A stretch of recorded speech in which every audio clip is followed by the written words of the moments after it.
Hi friends, మీకు ఇవాళ ఎర్రటి మీకు ఫ్రూట్స్ చూపించబోతున్నాను. ఎందుకంటే మీరు చూసుంటారు ఆ ఫ్రూట్స్ది, కానీ అది మీరు తినుండరు నాకైతే తెలీదు. కానీ నేను చెప్పబోతున్నాను ఇప్పుడు. పనసకాయ తెలుసు కదా, పనసకాయ.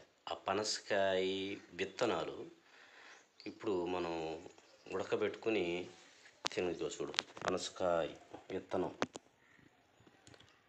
ఇది పనసకాయ విత్తనం అన్నమాట. చూడండి, పనసకాయ విత్తనం ఇది ఉడకబెట్టి తినబోతున్నాం. తింటే మామూలుగా అదిరిపోయింది బాస్. మీరు ఒకసారి టేస్ట్ చేయండి. వా, మామూలుగా లేదు. కానీ మనం పనసకాయ తిన్నా దానికంటే 10 రెట్లు బెటర్గా ఉంది. పనసకాయ కన్నా ఈ విత్తనం 10 రెట్లు బెటర్గా ఉంది. సూపర్గా ఉంది బాస్. ఒకసారి మీరు కూడా తిని చూడండి. అది విత్తనం పడైపోకండి.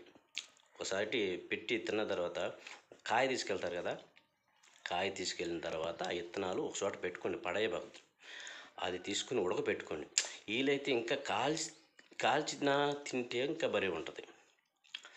ఉడకబెట్టుకోవటం కన్నా ఇంకా కాల్చినవి తింటే బాగుంటుంది. కానీ మనం కాల్చే అవకాశాలు లేవు కాబట్టి ఉడకబెట్టుకుంటున్నాం.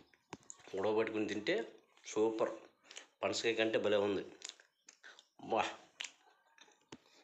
నోరు అలా ఊరిస్తుంది. విత్తనం సూపర్గా ఉంది బాస్. ఒకసారి తిని చూడండి, మీరు కూడా ట్రై చేయండి. ఇదిగో విత్తనాలు. ఒక కాయ తెచ్చుకున్నాం బాస్. ఒక కాయ తెచ్చుకొని పనసకాయ తిన్న తర్వాత ఆ విత్తనాలన్నీ ఒకచోట పెట్టి ఉడకబెట్టి తింటున్నాం. భలే ఉంది. అవును బాస్. మళ్ళీ ఇంకోటి,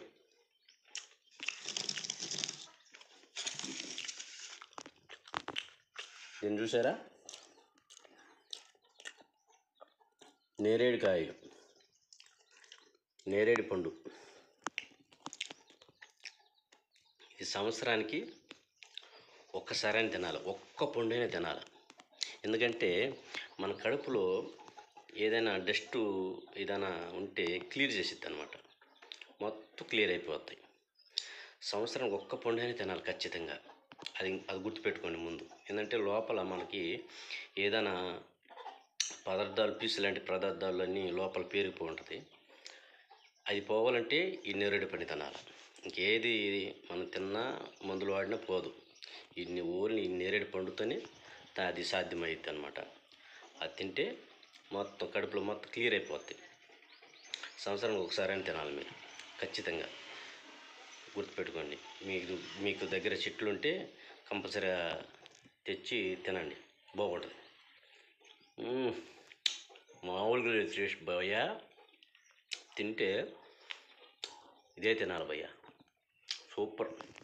చూడండి, సూపర్గా ఉంది.